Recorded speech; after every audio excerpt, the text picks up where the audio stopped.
খবর পৌঁছে গেল, ফেরাউন ডেকে পাঠালো। দুধের বাচ্চাকে নিয়ে ফেরাউনের অর্থমন্ত্রীর বউ হাজির। কুখ্যাত সন্ত্রাসী ফেরাউনের নিজের বউ আসিয়াও হাজির। ফেরাউন বলে, এক আল্লাহর উপর কুফরির ঘোষণা দে, আল্লাহকে বলে যা আমার পায়ের সামনে সেজদা দে, আমি মাফ করে দেব। আসিয়ার এক কথা, জীবন যাবে কিন্তু ঈমান যাবে না। ফেরাউনের অর্থমন্ত্রীর স্ত্রীরও এক কথা, যে আল্লাহর কাছে আমরা মাথা নত করেছি, পৃথিবীর কোন শক্তির কাছে ওই মাথার নত হতে পারে না। ফেরাউন বলল, তাই নাকি? দেখি তোদের ঈমানের পাওয়ার কত বড়।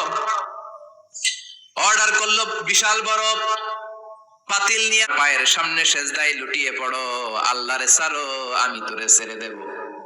অর্থমন্ত্রীর বউ বলে, এত সোজা না। সুবহানাল্লাহ বলে। সুবহানাল্লাহ। কি ঈমান?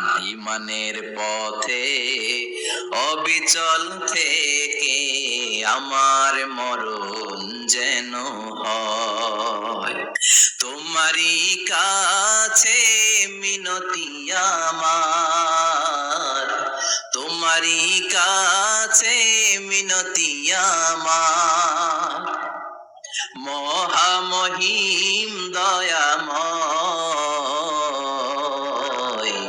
ঈমানের পথে অবিচল থেকে আমার মরণ যেন হয়। পড়ে না আমি, আবার পড়ে না আমি।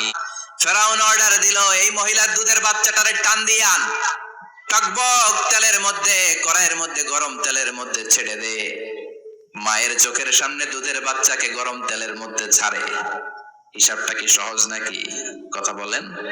চিৎকার দিয়ে মা কেঁদে ওঠে, ছেড়ে দাও। ফেরাউনের নির্দয় অন্তরে দয়া হয় না। দুধের বাচ্চাটারে তেলের মধ্যে ছেড়ে দেওয়ার পরে মুহূর্তের মধ্যে ছেলেটা রোস্ট হয়ে যায়। কিন্তু ছেলেটা হাত উঁচু করে ডেকে বলে, মা ভয় পেও না, তোমরা দেখো গোটা পৃথিবীটারে এক পাশে করতে পারবি, কিন্তু আমার মাথাটা তোর পায়ের সামনে নোয়াতে পারবি? ফেরাউনের অর্থমন্ত্রীর ওই স্ত্রীকে বাচ্চার পরে ওই তেলের মধ্যে ঢেলে দেওয়া হলো। ওই মহিলাটাও রোস্ট হয়ে যায়। বাকি রইল ফেরাউনের বউ আসিয়া। কি নাম? আসিয়া কিন্তু দৃশ্যটা দেখেছে, চাক্ষুষ মৃত্যু দেখেছে। তোমারে ভালোবাসিস। আসিয়ারও একই কথা, জীবন দিব কিন্তু ঈমান দিব না।